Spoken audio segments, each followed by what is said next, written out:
You're listening to Pop This, the podcast where two women talk about everything pop culture.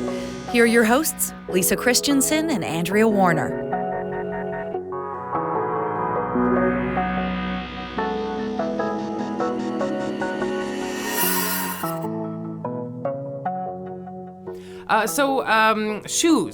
Shoes. I don't have like a huge collection. Not 10,000 like Celine? No, I don't even know if I'm envious. I can't even envision 10,000 pairs of shoes. It's mildly wasteful to me.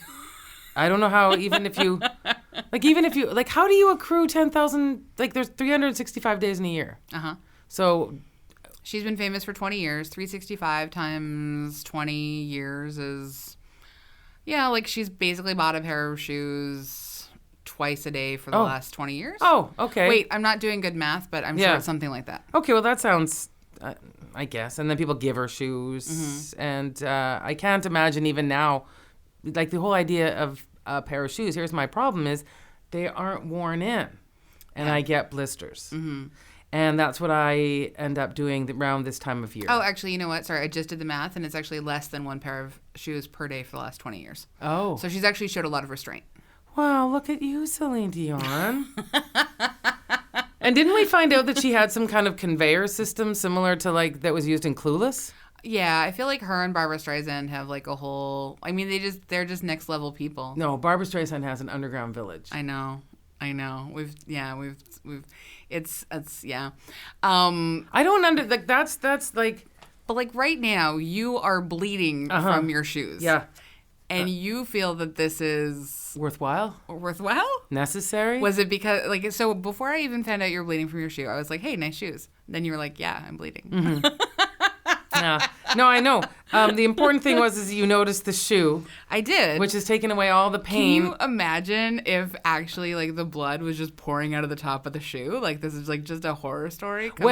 Funny you should say that, because that actually happened to my dad and uncle. Oh, my God. Yeah, so my dad was a kid. They were kids in Denmark, and he somehow stepped on some very sharp thing, or my uncle did. I think it was my uncle. So he was the younger one.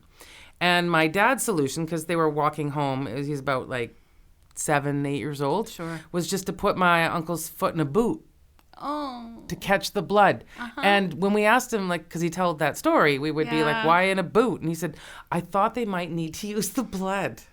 Oh, what? I mean, that's clever. You're a kid. Yeah, you're not really sure thinking. And then they came.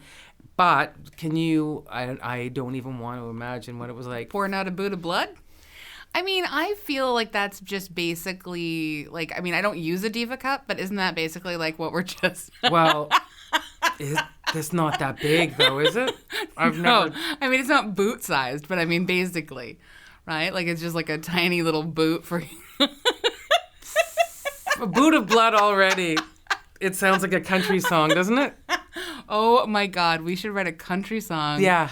Boot of blood. Boot of blood. Oh, my God. So good. Yeah. That'd be so good. But then if you say it faster, it sounds like bootable. Yeah, that's true. It doesn't roll off the tongue that well. Yeah, but a boot of blood...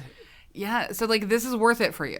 Yeah, for shoes I really like. Yeah, I mean, and it's more of it's like a process I have to go through. I've never had a pair of shoes, with the exception of whenever I get a new pair of Birkenstocks. Whenever I get a new pair of Birkenstocks, they don't hurt. Well, slip, done. Yeah, they're like they're amazing. They're not meant to hurt. I mean, I guess I will say I have not my current pair of my current pair of Doc Martens is a slightly different shape and style than the traditional Doc Marten boot. It's very comfortable. I like it. I like them a lot.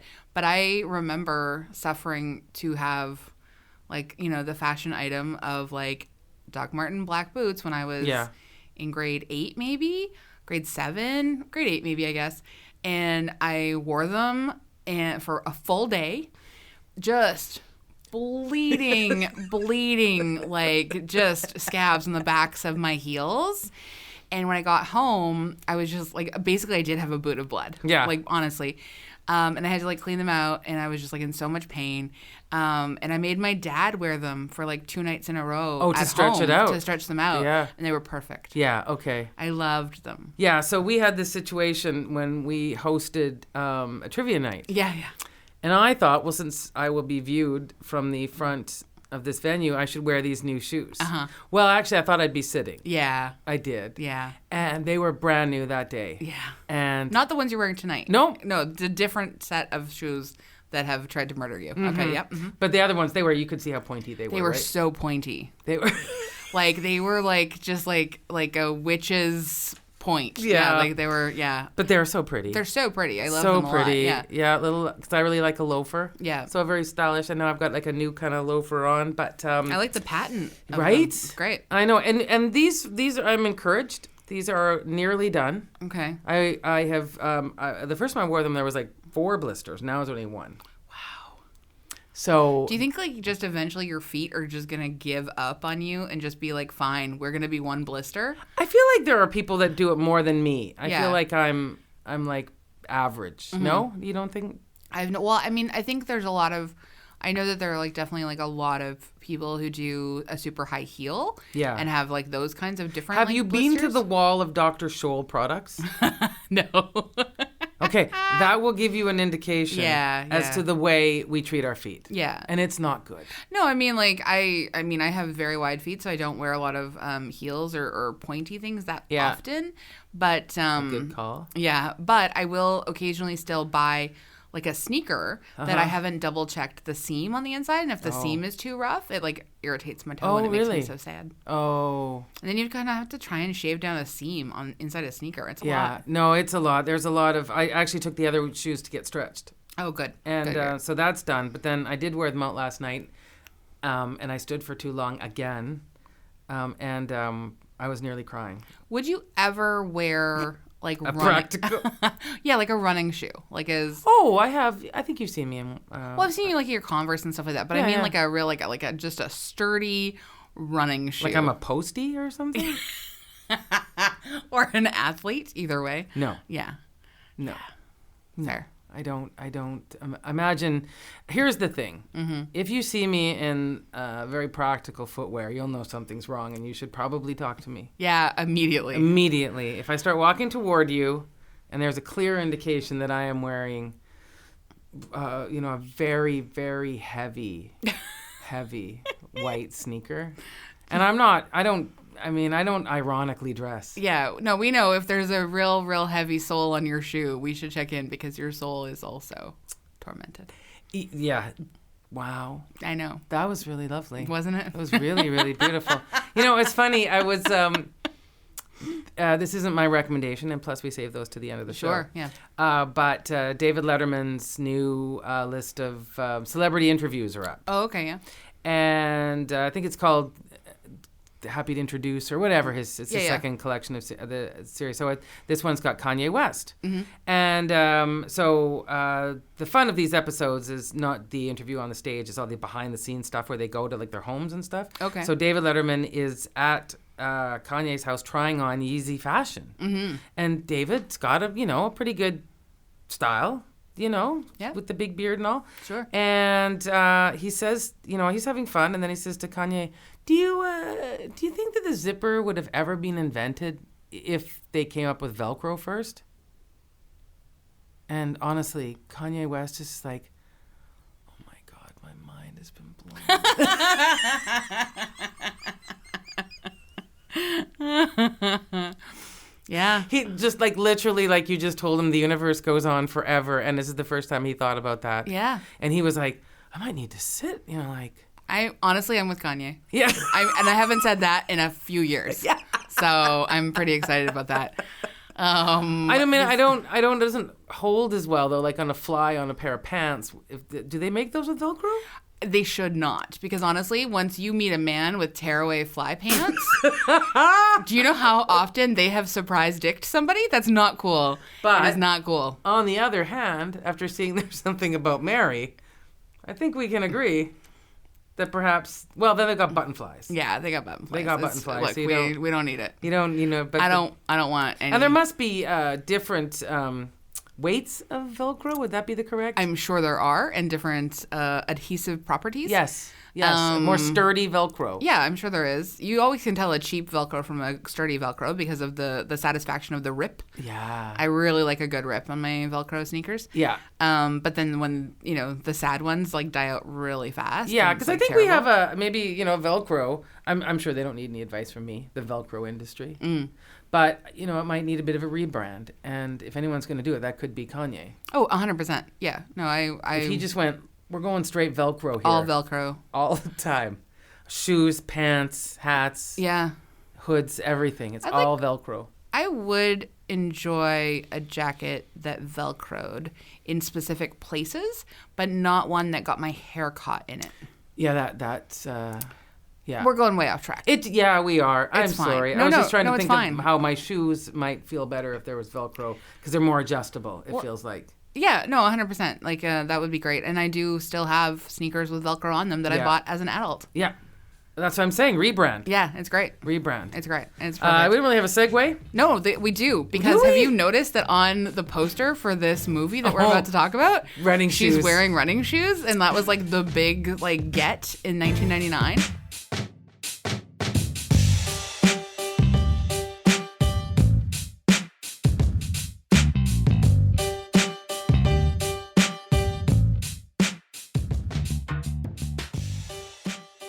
Somebody did note, though, as we're heading into this episode, that you knew it probably wasn't going to be a great movie when they couldn't even get the two leads to pose together for that movie poster. All right, I'm going to shock you, and I'm going to just I love this movie. Oh, no.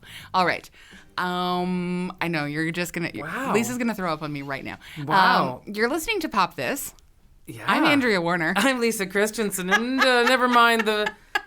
Kanye's mind being blown. Look at mine. Oh my God, yeah, just a gape at me. Did we watch this Runaway Bride starring Richard Gere and Julia Roberts? Yeah. Directed by, turns out, Pop This's favorite director, Gary Marshall.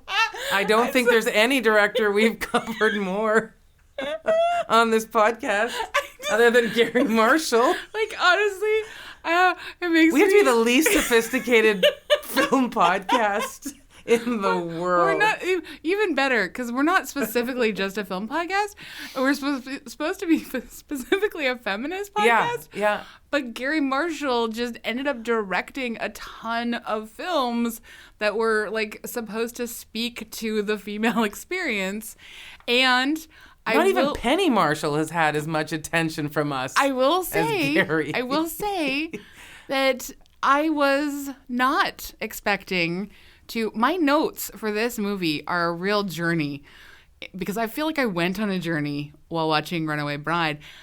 We start off with Richard Gere's character as like what can only be described as an early MRA. Yeah. And then through the magic of the screenplay. The magic of the screenplay, through the magic of Julia Roberts, and Richard Gere together. My notes at the end of the movie were, 1, have we been wrong about Gary Marshall? Have we been dancing on his grave unfairly? And is Runaway Bride the perfect rom-com? These were my notes to myself. And were you drunk? No. Okay. I was PMSing. But I honestly... I don't know if I just expected to hate it so much. Well, there's that. That I then inadvertently loved it. But I actually, I really think it's maybe, better than we deserve. I don't know for a fact that I've seen, lowering standards as a symptom of PMS. I've seen water gain. I've seen cramping. Sure. I've seen tender breasts. Sure, yeah. But I've never seen... Lowering standards. Yeah, I mean, here's the thing. I started this journey with you, Lisa, for Pop This. Oh. A number of years ago. Yes. You and Andrea Gin and I together. And I was took on a whole season. Strong denier of rom-coms as even a form of entertainment. Yes. I hated them. I have come to appreciate them in a much more fulsome way. And so for me to watch Runaway Bride and be at the end of it oh, this might be genius, and for you to be I hate this is not good, I feel like we have body swapped. I believe that We have that's Freaky correct. Friday, and I don't even know what to do. Andrea Gin's going to need an intervention. Something has gone terribly wrong. I mean, I've said this before about some of the ones I haven't enjoyed, that what I thought was lacking from this movie was the rom and the com. Oh, wow. Yeah. Big swings and misses for you. Oh, and I am actually most excited since you kept notes. My notes consisted of, and this is a visual just for you because our listeners can't see it. My notes consisted of a lot of that. Just an eye roll and a sigh. Yeah, and a turn the head, mouth open, kind of like a pinch between the eyes there. That's where I found myself a lot. So, okay. All right. Having got that out of the way. This is Bride Month. Yes. This is Runaway Bride is turning 20 this year. Gary Marshall is both our gift and our curse. I love this. And when we were having a discussion just earlier today, it was noted that we haven't really talked about Pretty Woman. We did have Mandy. Mandy Lynn Catron was on, and she did mention Pretty Woman. We talked about it a bit, but we haven't done a full episode yet. We haven't done, so that is something to look forward to. Oh, for 100% we're going to do that. So Gary Marshall returns. Yeah, Gary Marshall returns again, yeah. Wow, I did not think I'd be saying that. I know. But that is entirely true. So let us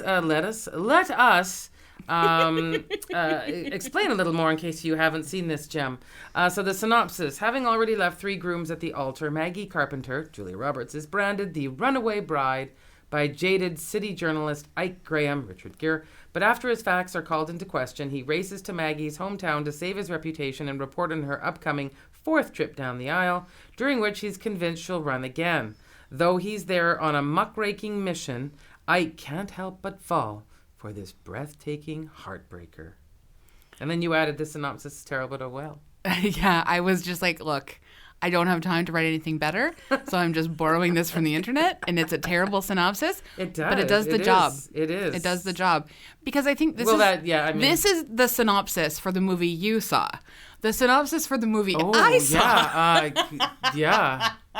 Might be, this is much more sophisticated than it has any right to be, and the performances are so charming and so sparkling that I found myself aroused at Richard Gere and Julia Roberts in a culturally appropriate luau, just as he's like sort of like nestling her neck and talking to her in a slightly creepy way. Yeah, you sent me that photo. I sent you a photo and I was like, I feel weird and wrong, but this turns me on.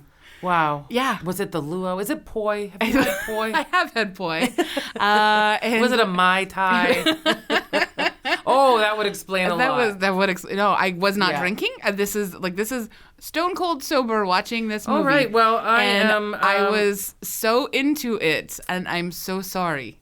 No, I mean, hey, you have to be you. That's what this podcast is about. I didn't know that this was me. This is really. I didn't know it was you. Just None alarming of us knew it was and you. upsetting. So I think what. So I guess because I hate so much the beginning of it, which is just this guy being a jerk, and he's a reporter, and he doesn't care about publishing like facts. He gets to write this column that all these dudes, and he's like his bitter diatribes towards women. But what I think is so smart about this script, and I know that like, but I think that the 2 women who wrote this script are actually kind of brilliant because they know that Ike is the worst. They set it up for him to be the worst. A bunch of women are calling him on his nonsense, but guys seem to be totally into it and really for him. And it's a bunch of women who hold him accountable. And this is like the beginning. And I mean, I'm not really into men's redemptive journeys, but I like that he has such a weird, hard pivot from just Ike being terrible to Ike being besotted. Yeah. And we don't spend a lot of time on like what his journey is other than the magic of Julia Roberts, which, fair. Julia Roberts is a beguiling creature that, I mean, I also have fallen for numerous times in film. Yes. It's ridiculous. And I feel like they were also doing a lot of commentary on Julia Roberts as Julia Roberts. and that she was game for this sort of like, like similar to like a celebrity playing themselves in a film. Weirdly, she was also in Notting Hill that year. Yes. And it's also playing up about a celebrity. Yeah. But I feel like this is a better job of like she's in on the joke in this one, and there's actual chemistry between her and Richard Gere. Yes. Whereas Notting Hill is just flat and dull. And like, God, it was so dull. So dull. It's so dull. Oh boy. Yeah, it's awful. This though, I really enjoyed. But do you think one of the things I was thinking is that I hear what you're saying about all of the sort of nuance. Yeah. And I hadn't seen this before. You never saw it before. I did not. This is wild to me. Yeah. I did not want. I just didn't. Nothing sounded good about it. Sure. No, I don't blame you. I had seen it once before, a very long time ago, maybe when it came out. The poster did not seduce me. The poster is terrible. The poster is terrible. When you have the option of using one of the screenshots from their luau, where they're just like, why would you use that? I don't understand it anyway. Just nothing attracted me to this movie at all, so I hadn't watched it. But I recognize what you're saying, because the kind of twist of this movie is this woman who is constantly engaged to men, who has never found herself and is always losing herself in these men, and only figuring that out when she's about to make the worst mistake of her life. Yeah, and she's got good gut instincts. And she should have them a bit earlier. Sure, but she always runs, and she has to then bear the shame of, like, it's not on these guys that they have fallen for her. She is, like, constantly positioned as this, like, vixen, the USS Maggie. And to be fair, there's nothing vixen-y about her. No. I mean, she's like a nice person. Any other woman, those frumpy cardigans and overalls would just look crappy, but it's Julia Roberts. She pulls off a very unattractive hat. Yes. She makes that work. That cowboy hat. Like, it's not great on anybody else but her. But like, so her character of Maggie, she is a industrial engineer. Yeah, makes these amazing lamps. And stuff. She's got a design. So she's not recognizing her potential. No, but she fixes stuff, and the reason she has come home is because it turns out her dad's an alcoholic, and she has to just deal with that. Her mom died when she was younger, and she's like fast car. It's very fast car. Yeah. Very fast car, but like, it's just there's just so much actually happening in the background of this movie that, pretends to be a rom-com. Yeah. Now, here I'm going to posit this. Sure. So, I like Richard Gere. I like him in movies. I do. I find him charming and sexy and watchable. I think he was miscast in this movie. Yeah, I don't think he's great in this. I don't think this is the right role, because I think you're right about we need to hate him. Yeah. He's a jerk. Yeah. He wrote this column. He has it out for women. Yeah. We know that. Yeah. And then, but did you get any vibe of that from him? Well, I do. He kept saying things. He kept saying those things. But it didn't seem believable. Well, I definitely hated the character, like, just because I hate those kinds of male characters. Sure. Like, it'd be weird if you said you loved them. Can you imagine? You're like, I'm kind of into that too. I'm really attractive into men who loathe love men who hate women. Yeah. That's actually my secret kink. Yeah. No kink shaming. It's fine. But yeah, like he just doesn't really play it all that well. No, I don't get that. You definitely see that he'll be able to turn at any moment. There's no sense that he's really attached to this hatred of women. And plus, we don't know why he hates women. Like, we don't have any sort of inkling. But we knew, and I did, one of the reviews I was reading was like saying, no bonus points to you to figure out that Rita Wilson's his ex. Of course. I mean. Of course. Like, it's, whatever. It's, of course. And next to, what's her name? Judy that we see in every rom-com. Judy Greer is Rita Wilson. Yeah. I mean, I wish the two of them would do a buddy rom-com together as the secondary friend characters. Yeah. I mean, and then she just graduated out of Gary Marshall straight into Nancy Myers. Yep. It was just like Nancy phoned Gary and said, Are you still using Rita? Is Rita still your and best friend? And Joan Cusack. too. Honestly, like, the three of them together could star in a triplet film. How many films have we already Can you imagine? done? Joan Cusack is like, she's she's really great in this too. Like She is. There's never been a bad John Cusack no. movie. Laurie Metcalf also pretty great in this. That's a very small part, though. It is, but she did an uncredited cameo. Which is why. Because were we excited about that? Excited about Laurie Metcalf in 99? I was. I always liked her. I was. I really more excited about her now. I've loved her so much since Roseanne, and Roseanne is really like what gave her to us. And 1999 was sort of like, I guess we were still sort of like still a little bit like in Connorland. So. Okay, so I have to cast my mind Cast your mind back like 20 in years. Wayne's World, they go... Yeah, okay. exactly. Yeah. Now, Wayne's World, Charlton Heston, the cameo. Yeah. That's how you do a cameo. I'm sorry, I didn't feel like Laurie Metcalf was a get. No, I don't think she was meant to be necessarily a get, though. Like, I think she was just there to have fun and didn't demand a credit. Like, that was, I think, I don't think she was a get. I don't think anybody in this show is necessarily a get, outside of Julia. No, but you recognize a lot of these people. The guy that ends up on that CSI, no, what is it called? SUV. No, SVU? Stabler. Detective Stabler. Yeah. SUV or SVU? SUV. No, it's SVU. Yeah, okay.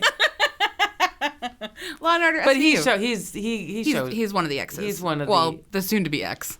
Yeah, the hiker. The current boyfriend. I mean, football player. He's playing perfectly his type. I've never seen him. Like, is that what he usually? I don't watch that show. So do you? Okay. So I've watched a lot of Law and Order SVU, but also he's been. Have you ever watched Wet Hot American Summer? Yes. So he's in that a lot. He's the guy in the kitchen who's like. Oh, okay. Maybe I don't remember him. And he's been in a few other shows in which he gets to be blends. Like. Yeah, but like when he gets to do his thing, he gets to be like more comedic and. It's no James Marsden, and you know how I feel about James Marsden. James Marsden is the when you can't get Paul Rudd. Paul Rudd has personality. James Marsden when you has can't nothing. Get Paul Rudd. Yeah. Well, I don't even know. If that's not even. Yeah, that's too much. I've said that before. That's too much credit to James Marsden. I love James Marsden. Yeah, I know. I'm sorry. James Marsden fan club. You are not in anymore. Look, trust me, I was never involved in that fan club. Yes. Anyway, digress. Sorry. But like, I'd rather seen him in this. Oh, because he played that same guy in that 13 Dresses. 27 Dresses. 27 Dresses. 27 Dresses. Yeah. I cut down Katherine Heigl's wedding invites right there. But he played that same guy. He did in the rom-com. Yeah. The guy that hates all women. Well, he doesn't hate women. He hates weddings and he hates love. Well, and so I think there's like that's the same as this guy. But that's a better distinction to hate weddings and hate love than to hate all women. This guy, Ike, apparently hates women, and and you never buy that. No, you don't. No, you don't. And as much as they try with the guys on the lock at the loading docks and the bar, how's it going, Ike? I hate women. Yeah, me too. Like, I know. It's so like oh my god. That's the thing. It's so cliched, and like and that's why I like the fact that I understand that like Richard Gere's in the movie and like Ike's journey should be like important, but like I don't care about Ike's journey. I only care about Maggie's journey. And I mean, I don't love movies in which men explain to women that they don't know themselves. That's not my ideal speed for a film. This one was a little bit more tolerable in that he, as a journalist, is going to dig into everything about her, find out everything about her as much as humanly possible.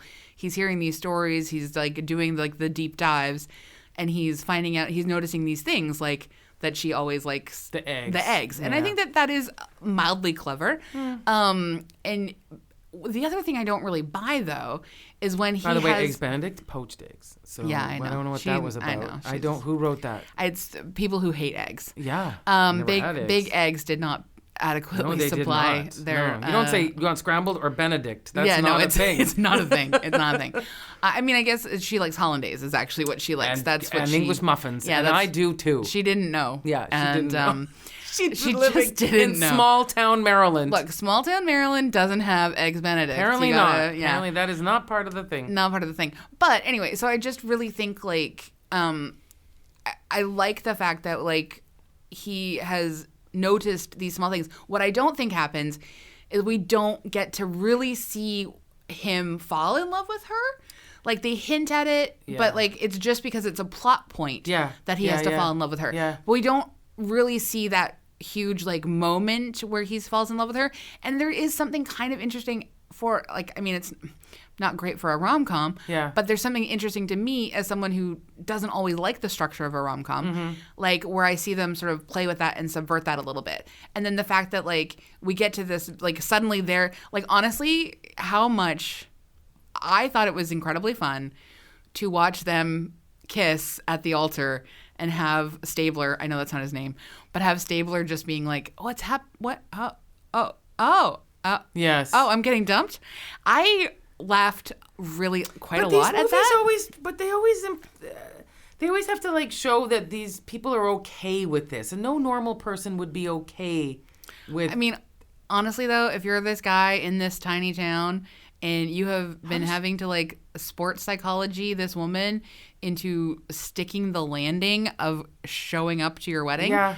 you got one foot out the door anyways. No, I guess there's it just that it doesn't. I mean, not that it needs to make sense. But here's my question to you. Yeah.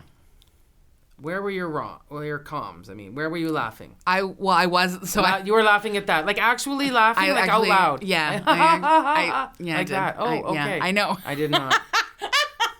I did not. I like to see people bitterly disappointed. Oh, that makes you laugh. It does, yeah. Did you not know that I have sickness? Yeah, no, I Well, have. you keep your Schadenfreude all hidden from me. That's I'm sure. all Schadenfreude all the time. Wow, It's real okay. dark in here. Real dark in here. And there were like oh my God, there was like 3 other points of like actual Really? genuine laughter, and I'd have to check my Was phone. it like that old woman making inappropriate comments about penises? I mean, I do like that. That's Okay. actually in my wheelhouse of like Okay. just like 90-year-old women being super interested in dick is actually just what I hope to grow up to be. Like, Yeah. you know what I want? I want that. It makes me think, and I probably like honestly, there's no purpose for us ever to do Talladega Nights on this podcast.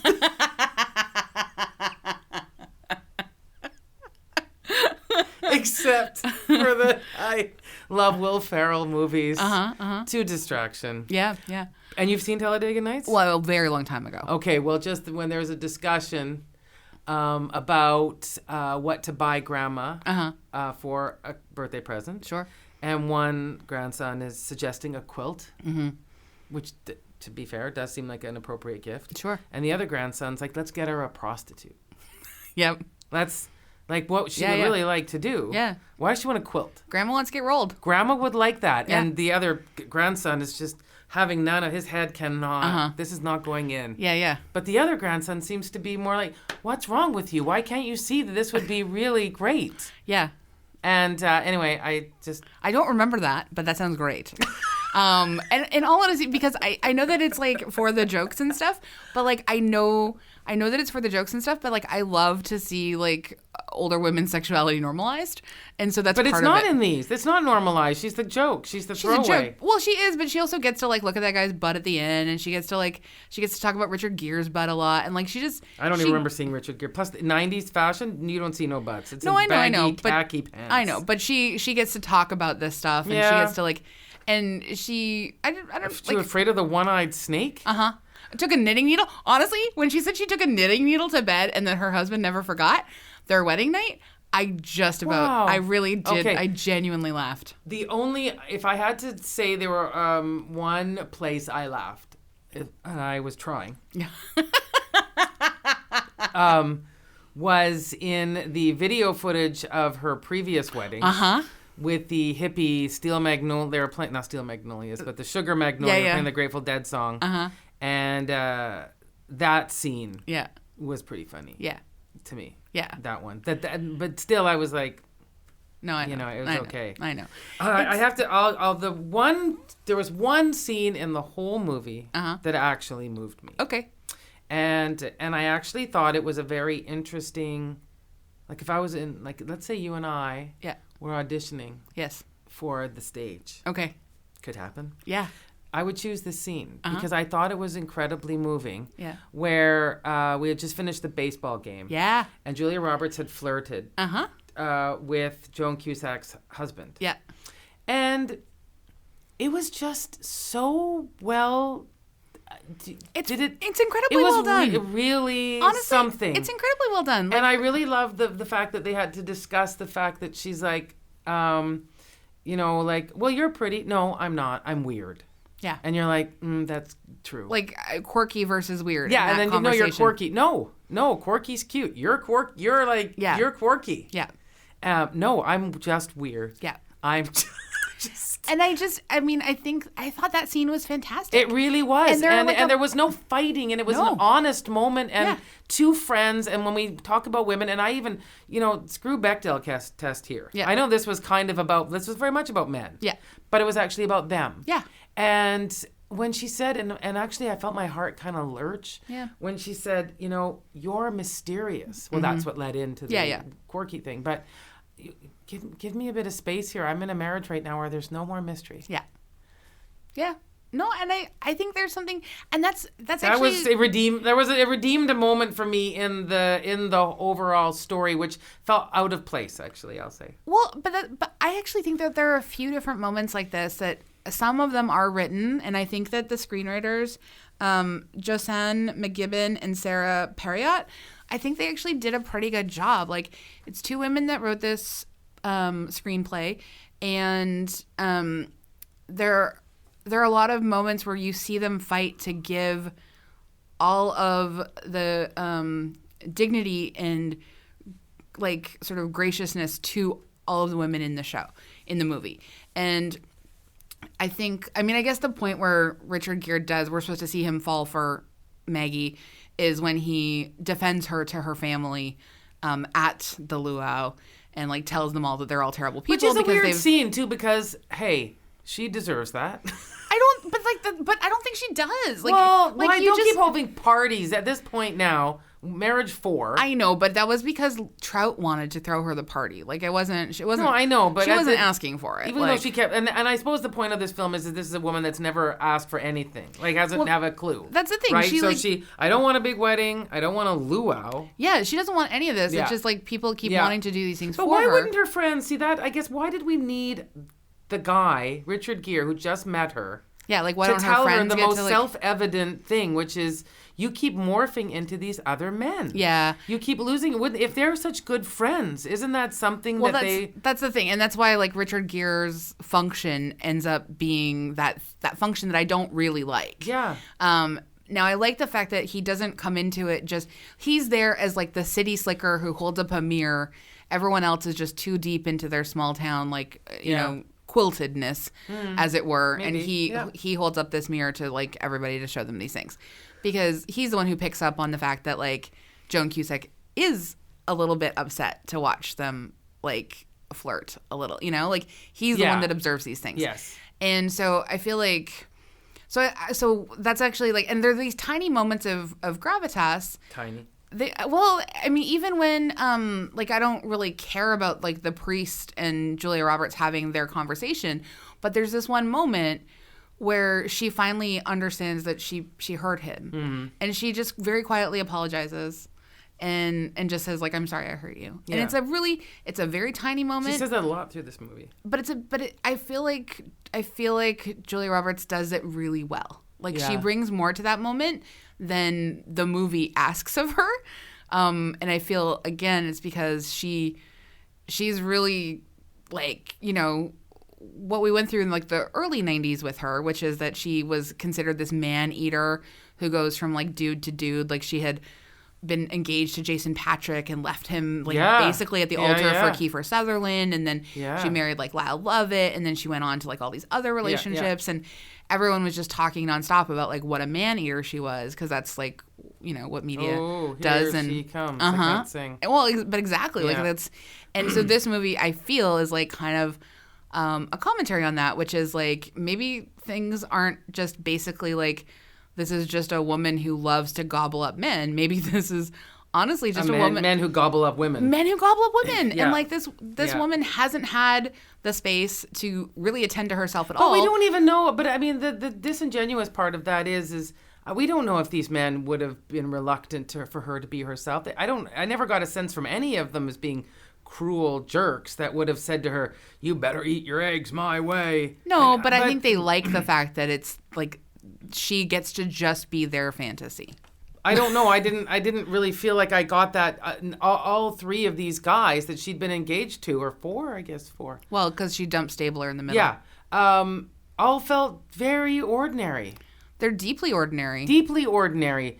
And also from a small town who, were just kind of more like, wow, that's lucky for me. We get I could maybe get the prettiest girl in town. Yeah. But it didn't seem to be that they would also be disappointed if they got the Joan Cusack, or you know what I mean? Like, but life would still be good too.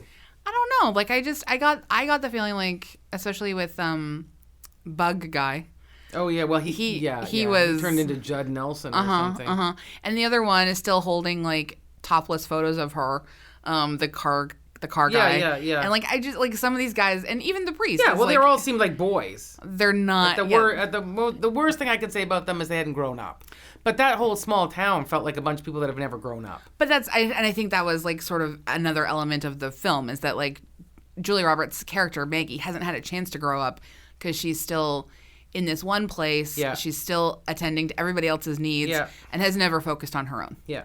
And I think like the script doesn't go far enough to give us like, that background. Yes, I will agree with you that. But like I felt like it was there. And the scene in his apartment at the end where she shows up, it's creepy that she keeps just breaking into his home. Yeah, it's great that she's actually a cool cat burglar, isn't it? Yeah, like, that's not good. Phenomenal. And that was so long and so boring. It was boring. And I was just more intrigued by his cat name, Italix, which I thought was so cute. Italix is so cute. That's a great cat name. I never thought of, just because I know he's a writer. No, I like it. It's like ampersand. Wow. I really would. I love that. M-dash will be mine. And the fact that these people in these movies, it's a constant trope, is that they've memorized the thing they threw off months before. Exactly. And know it word for word.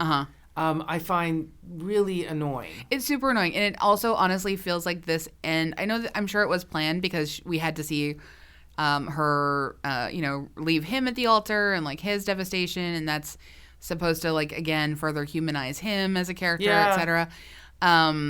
But I felt like they had to do like it feels like a ending that was like reshot. Like, doesn't it? Like, right. It didn't test well in Canoga Park. Yeah, you feel like it just didn't. Like they did something different to it. Weirdly, that scene has Julia Roberts in it. Yeah. If you don't know what I'm talking about, see The Player. It's a great movie.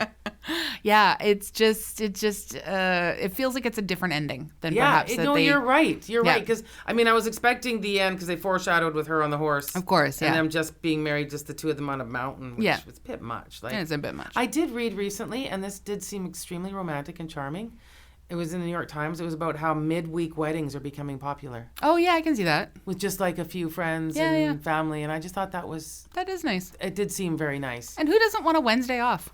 Right? Honestly. And plus, the whole idea of weddings used to be that kind of thing because you were like literally giving a woman away with stuff, right? Yeah. You're already probably living together. Exactly. Right? This is more of a whatever, like a nice thing to do. Yeah. But midweek is fine. Yeah. Like a date night. Agreed. Right? So Thursday night wedding sounds great. Right, exactly. Yeah. Meet some friends for dinner.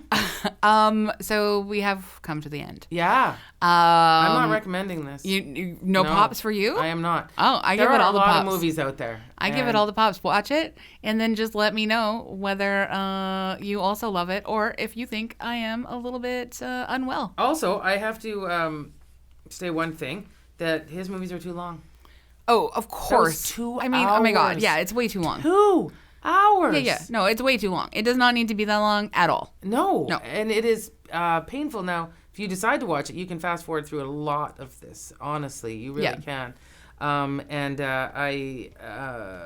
he have an editor? I guess they have to have editors. They have editors, but he really employed a lot of his family. If you look at the credits. No, I am not recommending this. I am recommending it wholeheartedly and without as much shame as I started the episode with. Well, this is an exciting event. This is very, very exciting.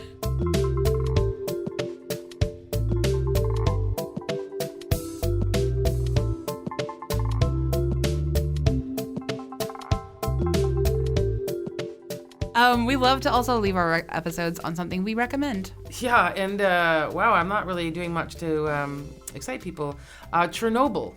Well, the miniseries HBO, but you can in Canada watch it on Crave. Sure. Is probably one of the most amazing series I've ever seen. Cool. As you can probably guess, it's about the nuclear, the explosion at the nuclear reactor in Ukraine. I get Pripyat, I think it's called, the town it was in, the Chernobyl reactor. It is a really painstakingly put together show, like almost in real time, of the explosion. And the filmmakers, or the people who made this, what they really wanted to do was highlight what they considered the ordinary heroes that saved us from a way worse disaster that could have been. And it's bad. Yeah. I'm not soft selling that. Yeah. But if you do, it's only 5 episodes, well worth your time.